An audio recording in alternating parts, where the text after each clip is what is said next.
मैं इस वक्त मौजूद हूँ पूर्णिया में, जहाँ मौजूद हैं जदयू के कार्यकर्ता के बीच जदयू के जिला अध्यक्ष राकेश कुमार। मैं उनसे जानना चाहता हूँ कि कुछ उनसे सवालात करूँगा, वो जवाब देंगे। राजेश जी, ये बताइए कि लोकसभा का जो चुनाव महज 2, 3 या 4 महीना रह गए हैं और बिहार में कुल 40 सीटें हैं। कितने सीट आप पर आपकी कामयाबी हो रही, कितने सीट आप जीत करके आप जा रहे हैं दिल्ली पार्लियामेंट? नीतीश जी के नेतृत्व में बिहार का 2024 लोकसभा चुनाव होगा। अब 40 में 40 सीट हम लोग जीतेंगे। विरोधी को एक भी सीट मिलने की कोई संभावना दूर दूर तक नहीं दिखती। वो सिर्फ हवा में है और हवा में ही रहेंगे।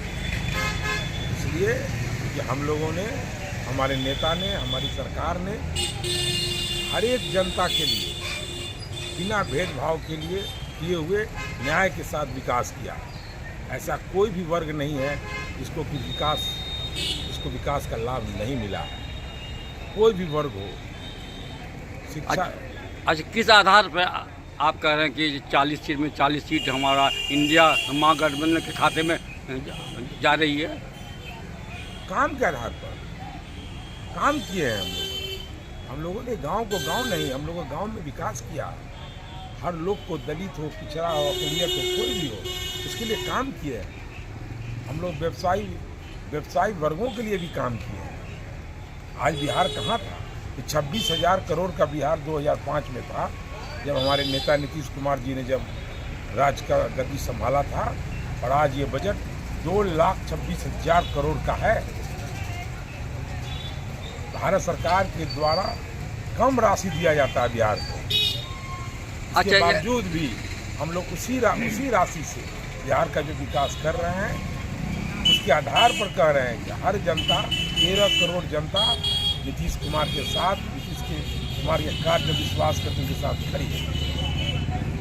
कुछ चाय की दुकानों में या गलियारों में या तालीम याफ्ता लोगों के बीच में इस बात का चर्चा है कि ये इंडिया महागठबंधन में कुछ मतभेदें आ रही हैं, आपस में उन लोगों में मतलब कि मुखालफत लोग कर रहे हैं। इसमें आप क्या कहना चाहेंगे?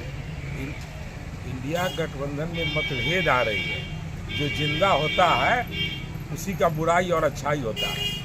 एनडीए की तरफ मरा हुआ नहीं है। एक ही आदमी है एनडीए में, नरेंद्र मोदी। और किसी का नाम जानते हैं कि उस गठबंधन में कौन कौन नेता है? कोई नहीं जानता। इंडिया गठबंधन के सभी राज्य के, सभी देश के नेताओं को लोग जानता है। इन लोगों को लगता है मतभेद, अरे जब साथ में रहेगा मतभेद है, मतभेद हो सकता है, लेकिन कोई इंडिया गठबंधन में मतभेद नहीं है। आज मैं आखिरी सवाल मैं करना चाहता हूँ अध्यक्ष महोदय, आदरणीय, मैं बड़े अदब व एहतराम के साथ मैं आपसे ये सवाल करना चाहता हूँ कि चुनाव के बाद जो प्रधानमंत्री का जो दावेदार कौन है, कौन इस लायक हैं जो प्रधानमंत्री देश को हम लोग रूप में देखेंगे, प्रधानमंत्री रूप में? बिहार की जनता की इच्छा है कि बिहार का प्रधानमंत्री बने। इस बार बिहारी प्रधानमंत्री बने। बिहार में इसकी लड़ाई होगी। और बिहार का जो विपक्ष को जोड़ने का काम किए हैं इंडिया गठबंधन के वरिष्ठ नेता नीतीश जी, बिहार के मुख्यमंत्री, उनका जोर का नेता अभी देश में कोई नहीं है। और प्रधानमंत्री बनने लायक हम लोग का है कि इनसे अच्छा कोई उम्मीदवार अभी नहीं है। आखिर में एक छोटा सवाल मैं करना चाहूँगा। आप चूँकि पूर्णिया के जिला अध्यक्ष हैं जदयू के, और यहाँ का क्या विचार रहेगा? यहाँ से कौन जीत रहे हैं?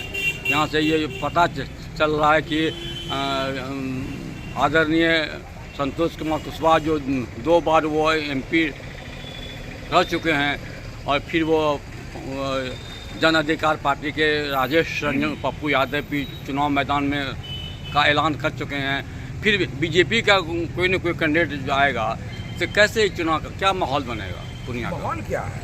रिजल्ट तय है। लड़ने के लिए बहुत लोग आएंगे, जीतने के लिए हम ही लोग हैं। जीतने के लिए नीतीश कुमार के नेतृत्व में पूर्णिया में भी चुनाव, जैसे बिहार में होगा पूर्णिया में भी होगा। हम लोगों ने जो पूर्णिया को जो काम करने का काम किया है, इसके आधार पर चुनाव होगा। और चुनाव लड़ने के लिए सभी लोग आएंगे, बहुत प्रत्याशी होगा, 25-50, उसको हम लोग देखते भी नहीं हैं। हम लोग सिर्फ अपने काम के आधार पर जनता के बीच में हैं और सदा रहेंगे। और जीत जनता दल यू का होगा और संतोष कुशवाहा का होगा, ये सुनिश्चित है। यानी हैट्रिक है हम लोग का, फाइनली है कि मेरा हैट्रिक होगा। आप अपना नाम बताइएगा। राकेश कुमार, जिला अध्यक्ष, जनता दल यूनाइटेड पूर्णिया। मैं मोहम्मद इरफान कामिल, अवामी न्यूज़, जिला ब्यूरो पूर्णिया।